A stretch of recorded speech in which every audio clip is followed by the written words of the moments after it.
creo un virtual switch, posso decidere che tutto quello che esce da quel virtual switch sia tramato, okay, a livello TCP sulla VLAN 7, e quindi poi sarà il new switch, okay, che supporta i LAN, quindi almeno nelle due,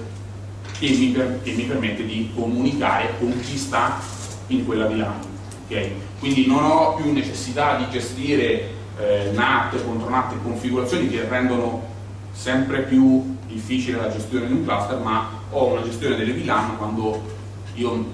l'ho scoperte da diversi anni, e vi dico che quando uno lavora con le VLAN lavora molto meglio rispetto a gestioni di NAT o altri tipi di gestione, come aveva fatto prima vedere il collega. Il supporto del shadow copy, questo ci serve soprattutto per la gestione di snapshot, di backup, eccetera eccetera. Le shadow copy sono un prodotto Microsoft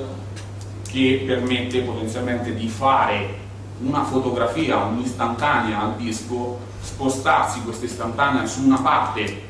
del disco che io non sto utilizzando, tra l'altro è gestita completamente dal servizio shadow copy, dove io non posso neanche andare a scrivere, perché se ci scrivo rovino l'istantanea, ok? E mi serve potenzialmente per fare i backup, o perlomeno per quando faccio uno snapshot vado a gestire questa situazione. Andiamo avanti, e qui sono un po' di le principali terminologie. Io quello che voglio soffermarmi di più, che è una differenza fondamentale da quello che ci ha fatto vedere prima Giuliano, sono i